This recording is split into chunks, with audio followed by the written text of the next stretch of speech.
Over the past several decades in video games, we've continued to see ever greater realism be marketed. More realistic graphics, more realistic reflections with ray tracing, more realistic physics, unless your name is CD Projekt Red. But what I'm surprised we don't talk about more is the realism of social behavior, and the ways NPCs and AI create a more genuine and believable world. People have been trying to create realistic biological, social, and behavioral traits in machines for centuries now, though nowadays, modern technology allows us to create much more intricate systems than ever before, and several centuries ago it was things like, here's a mechanical duck that poops. While you can still often tell the difference between human and machine or program, the line is ever getting blurred and we continue to get better at mimicking us. The world seems like it's only going to become more dependent on the digital space, especially if the internet develops into Web 3.0 or a metaverse like some envision. So I think it's fair to assume that in this kind of a developing space, we'll see a greater presence of social AI, or NPCs, non-player characters, that inhabit the digital sphere, which is why I believe it's important to talk about. The biggest digital worlds we have right now are video games. So what are video games already doing for the artificial people that inhabit them, and what kind of an impact are they having on their players? This video essay aims to analyze video games through two lenses. The first is how we already attribute a level of humanity to artificial creations, such as machines, AI, or NPCs in a video game. And the latter is some of the techniques by which game developers are trying to create more genuine feeling characters and worlds.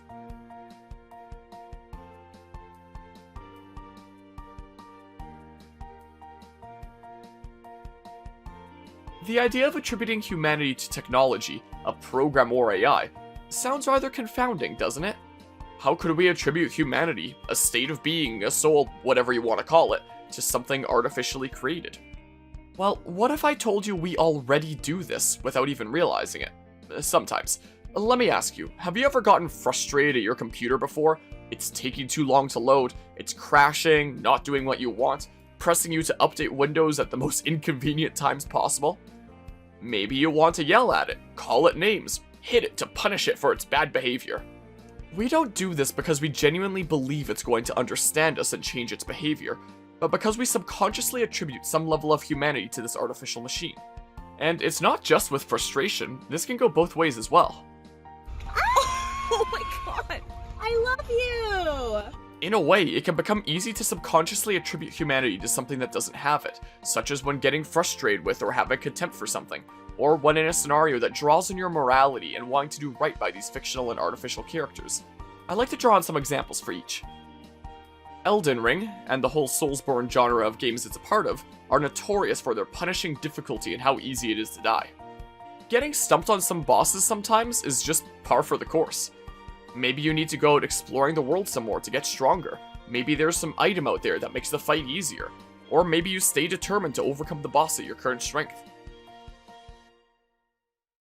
This is a game that can incite frustration, because it knows how rewarding it's going to feel when you finally overcome this challenge you've been stuck on. But as you fall over and over again, who's to blame for this? Is it you as the player not playing well enough? Is it the game? Or is it this guy right here? This figure is the roadblock in your journey, doing everything in their power to stop you, because they're just mean like that. Maybe it becomes less about beating a boss in a video game to progress, and more about proving you can beat this guy. The longest I've spent on a boss so far was Godric at about 3 hours. My character's strength was way lower than it should have been at that point. The smarter option would have been to give in for now, become stronger and come back later. But it's like there was this driving force. I knew I could do it at my current strength. Beat this guy who was just insistent on being a problem. A boss in a video game at the end of the day is just an AI program to give you a challenge in some way. There's no point holding a grudge against this figure on the screen achieving the sole purpose it was programmed to do. But this figure can give form to frustrations, a person you need to prove yourself against, until eventually you overcome them.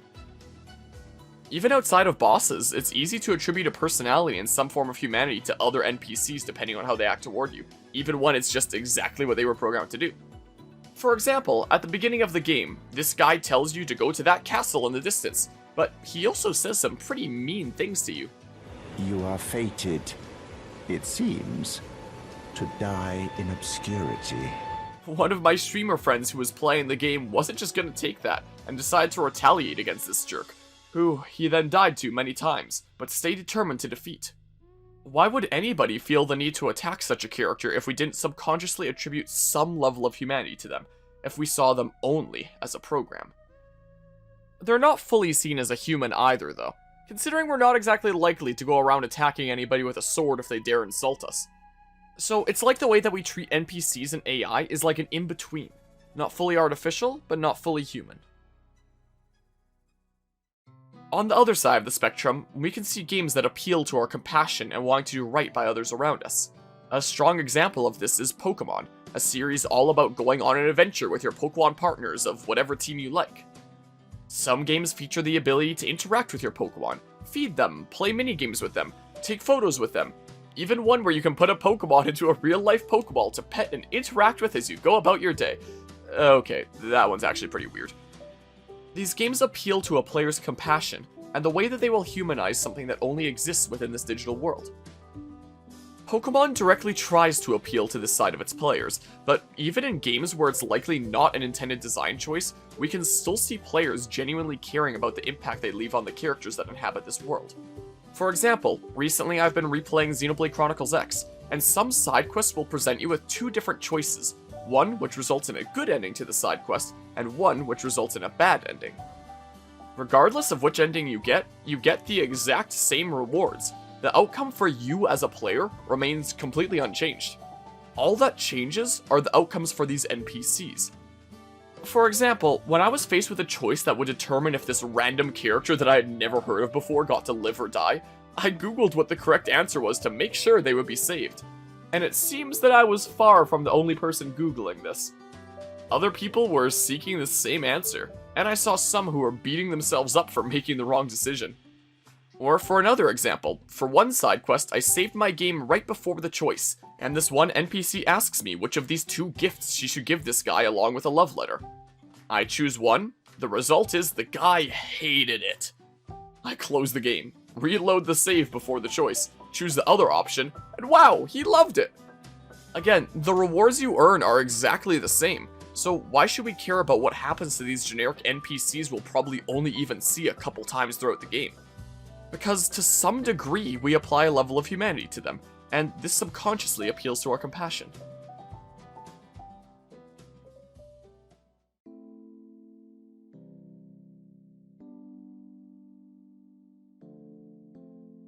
Now then, what are some systems that game developers employ to try and make their world feel like it is inhabited by more realistic NPCs, with social norms and behaviors you may expect from people?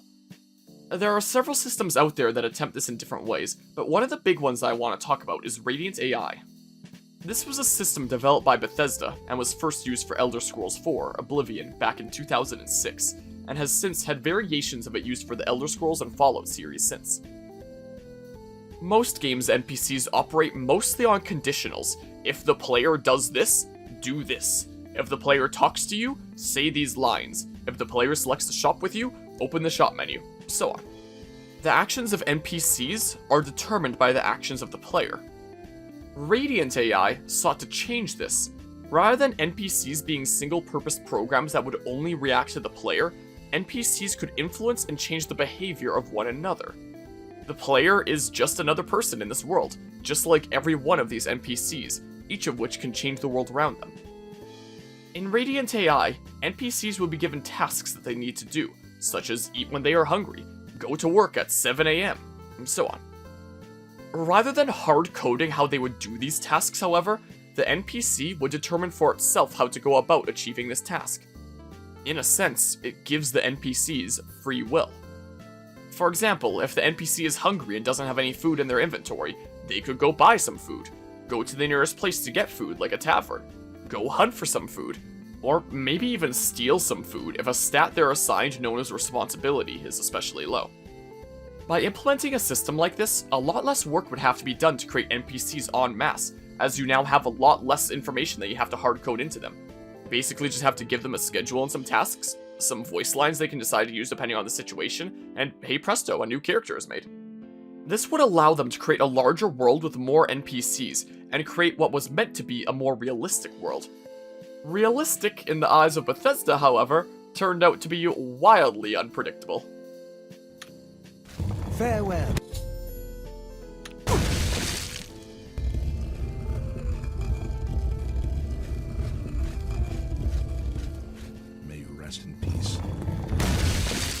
example, if an NPC has the task of acquire food, maybe they go out hunting, but they get killed by bears because the bears also have the task of acquire food. Or for another example, when the player is caught stealing, they have the options of pay a fine, go to jail, or resist arrest and the guards will use lethal force. Well, for whatever reason, the NPCs aren't given these options. If they're caught stealing, the guards will just immediately use lethal force. So, the very first time a player arrives at some town or city, they might just find somebody dead in the streets with some food in their inventory and think the game is broken, when really, the game is working exactly as it was programmed to do. Oh my goodness. Excuse me, are you alright? I think one of my favorite examples I stumbled on as I was doing research is the skooma guy, who apparently gives the player some important quests. The developers decided to include in this world a highly addictive drug they called skooma, and decided to have a bunch of skooma addicts be very close to the skooma guy who sells it. So, the addicts run out of skooma, buy all the skooma guy's stock, and then kill him when he runs out. Yeah, turns out when you give NPC AI free will here, they're very quick to jump onto illegal activities. The Radiant AI of Oblivion was so chaotic in its first iteration that the developers had to majorly tone it down before the game shipped. Does it make the world more realistic and genuine? In a way, yes. But when the NPCs only have so many ways they can pursue a given task, and when they're not given the same options as the player, such as with the stealing example, and aren't given enough incentive to not commit illegal activities or the ability to consider the consequences of their actions, it's going to come out clunky like this, and sometimes even feel more unnatural than the conditional systems that most other games employ. In Oblivion, each NPC had so many lines of dialogue they could say, and they would strike up conversation with other NPCs, and which of their lines of dialogue they would use, they would determine then and there. It's more realistic dialogue from the perspective of this character actually is deciding what to say then and there, but with limited options they choose themselves, interactions become something like... Is it true what they're saying? Is Bainlin really dead? Yes. Take care. I take it you want something. Well, what is it? Is it true what they're saying? Is Bainlin really dead? Yes. Good day. Farewell. You do not belong in... Hello. Is it true what they're saying? Is Bainlin really dead? Yes. Good night. Take care. The dialogue wonkiness seems to have spooked Bethesda enough that they decide to go back to predetermined conversations for future titles. Radiant AI does have a lot of potential to create the most genuine world, in that NPCs have free will to make their own decisions for how they'll achieve their goals, how they'll have conversations, how they interact with the world around them. Later Bethesda games have used versions of Radiant AI, but from my impression at least, I still feel like the game it was pursued most strongly in was Oblivion from 2006. The game where the AI was supposedly too smart and the developers had to tone it down. I love dogs. Doesn't everyone? Bye. And even then is probably the most unpredictable of the titles that used it from what I can tell. Your money or your life? You're smarter than you look.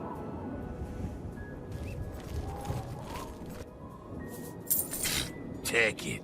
It's worthless to me anyway. It makes me wonder how a new Radiant AI built from the ground up would work if it was only just developed today, with our current technology and abilities.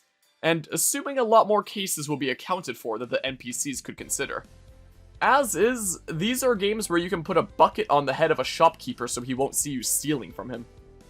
Giving NPCs free will comes with a lot of responsibility to give them the tools they need to account for a lot of different cases, but if executed properly, has a lot of potential to create the most authentic world. A movie that just came out last year, Free Guy, all about an NPC who became self-aware in a video game. This fictional video game seemed to use an idea similar to Radiant AI, where NPCs have tasks to complete, but how they do them is up to them to decide. It's also hard to talk about Radiant AI without bringing up Radiant Story. The idea behind Radiant Story is for the game to automatically generate quests in the world based on what's happening, and this goes hand in hand with Radiant AI. For example, maybe this guy is getting regularly drunk in this tavern, so the barkeep asks you to remove him for a side quest, so you kick the guy out of the bar. But now the guy outside the bar wants alcohol, so he gives you a quest to get him booze. The idea of Radiant's story is it changes the player experience and the story being experienced based on the player's actions and what's happening in the world around them. Other studios have employed ideas with a similar concept of an adapting world, such as Warner Brothers with the Nemesis system employed in some of their Batman and Lord of the Rings games. Let's say you face this one orc in battle, but he defeats you. This lets him climb the ranks in his army, and the next time you face him he'll be stronger, and he'll taunt you about how he beat you the last time. If you can win him over to your side though, well, now you have a more powerful ally in the enemy ranks than if you had won them over during your first encounter. Or maybe you kill some enemy NPC at one point, then perhaps a family member like a brother comes and tries to kill you for revenge.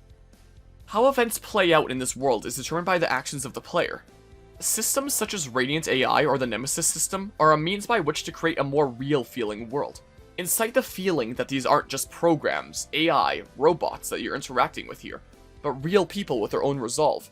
Drive them not by hard-coded preset actions they will always take, but by what they each determine they should do, each character driven by their own convictions.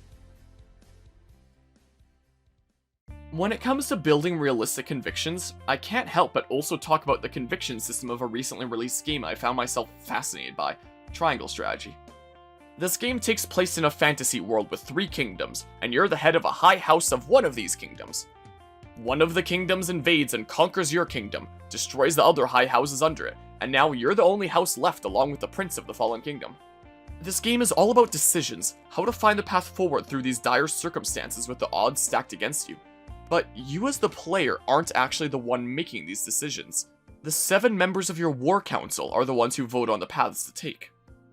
Every character has a distinct personality and background that influences how they're going to act.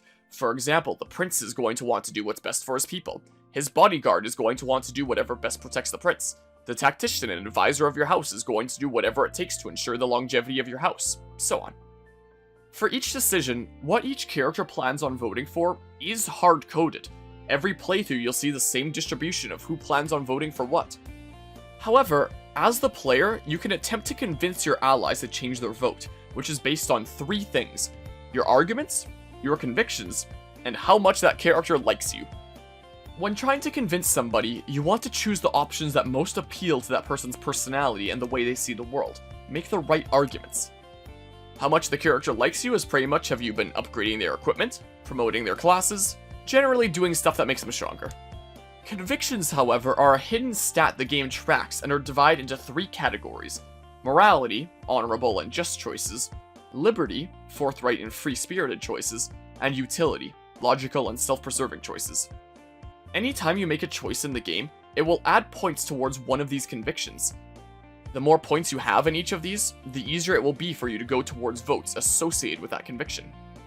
For example, during this vote I wanted to go yellow, the utility option, rather than red, the liberty option. Up to this point though, I had made so many choices based in liberty and so few based in utility that I could not convince anyone to change their minds. Even the person who starts undecided I could not convince to not vote the liberty option, because I pursued so little utility that she didn't trust me to do it well. I find this system fascinating because it's not truly giving NPCs free will such as with the Radiant AI of Oblivion, but it feels like it. Their initial choices may be hard-coded, but you can understand why each feels the way they do. They'll even explain their stance to you if you ask them. Your efforts to persuade them are based around how well you know them, and therefore if you're able to make the right arguments.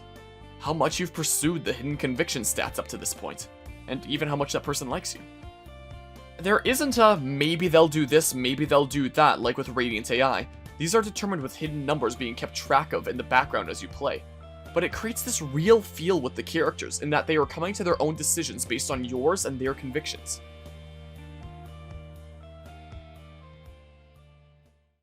So, when it comes to us treating artificial creations as fellow beings, there is a small part of us that already does to some degree without even quite realizing it. I imagine if we're directly asked if this is another being with its own state of mind, the answer would likely be no, and we can see this hesitancy toward how we regard social robots in our own world. However, when we are the one entering the world of these AI, these NPCs, how might we see ourselves coming closer to regarding them as fellow social beings? How might we move the line closer to human interaction? Would it be with the adoption of systems such as Radiant AI, bestowing a sense of free will onto the AI to come to its own decisions? Would it be with systems such as the conviction system, where the AI is always going to come to the same outcome based on values it's calculated about the player's actions up until this point? Is there any point where we would fully embrace interaction with NPCs to be on or close to the same level of human-to-human interaction? If game developers get more ambitious over the next several decades with regards to creating realistic feeling NPCs, then this may well be a debate topic we would see crop up. This is an exciting field for future prospects, and I'm excited to see what direction things go. I'd like to end this video off with a quote and experiment to think on. There was a chatbot that ran from 1998 to 2014, known as Mr. Mind, where those who interacted with the bot were challenged to prove their humanity. Have a human prove that they are human to a machine, the opposite of the Turing test. Users would try to prove their humanity through words in all sorts of ways. Some would even accuse the bot of secretly being a human. Proving one's humanity to the AI was impossible, and it wasn't the true purpose of the program. Rather, one of the key reasons for its existence was to get users thinking. One of the users' comments during the transcript stood out to me in particular. Man or machine is not important. It is only how I feel about the interaction that is important. I'm not invested in you having feelings. I'm interested if you can make me have feelings. I don't think we should look to the AI and social systems of NPCs in video games as an attempt to create truly self-aware entities existing in this world, but rather to incite feelings from the player, to create a certain play experience. To emulate what feels to be a real social connection in a real living world. Maybe we shouldn't be looking to more realistic social behavior of robots or NPCs in a video game to convince us of their humanity, but rather to remind ourselves of our own humanity. You can never truly prove to others you are self-aware, just as they cannot to you. So, the only one you truly need to prove your uniqueness and individuality to is yourself, while treating others with the dignity and respect you would show yourself as an intelligent being with their own hopes, dreams, ambitions, passions, even fears and doubts.